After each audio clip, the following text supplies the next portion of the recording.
Chapitre 2 Interaction et force. Et tout d'abord, les diagrammes objet-interaction. Tout d'abord, définissons ce qu'est une interaction entre deux objets. Pour cela, nous allons voir deux définitions complémentaires l'une de l'autre. Tout d'abord, deux corps XY sont en interaction si le mouvement et ou la forme de l'un dépend de la présence de l'autre. Mais on peut aussi dire, quand un corps X agit sur un corps Y, simultanément Y agit sur X. On dit que X et Y sont en interaction. Il existe deux types d'interactions. Les interactions de contact, lorsque les deux corps en interaction sont en contact, par exemple l'interaction entre cette jeune femme et la chaise et l'interaction entre cet homme tout à fait quelconque et le tabouret. Les interactions à distance maintenant. Les deux corps en interaction ne sont pas en contact. Exemple, l'interaction entre la Lune et la Terre ou l'interaction entre le Soleil et la Terre.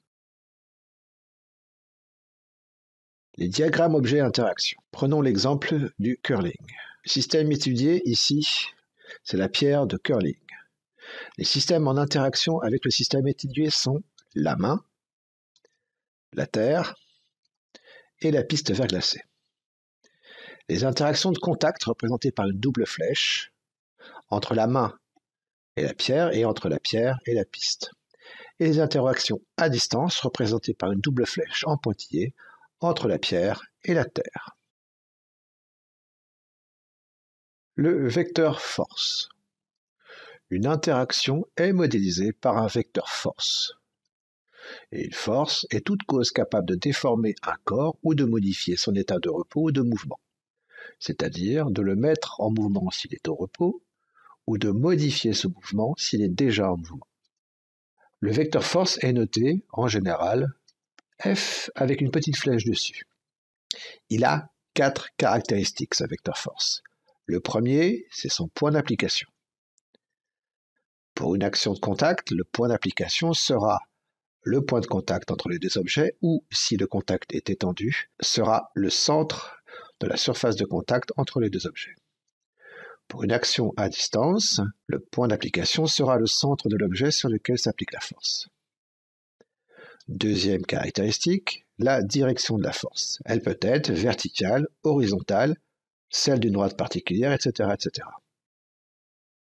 La direction est donc la droite support du vecteur force. Troisième caractéristique, le sens d'une force. Le sens peut être vers le haut, vers la droite, du point A au point B, de haut en bas, de gauche à droite, etc., etc. Attention, direction et sens sont des données bien différentes. Vous avez tendance à les confondre. Dernière caractéristique, enfin, la valeur de la force exprimée en newton et qui va être proportionnelle à la longueur du vecteur F.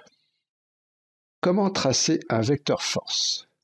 Prenons le cas de ce chien tenu en laisse et qui subit une force exercée par cette dernière. Le système étudié est le chien. Il est en interaction de contact avec le sol par l'intermédiaire de ses pattes arrière, en interaction de contact avec la laisse et en interaction à distance avec la terre.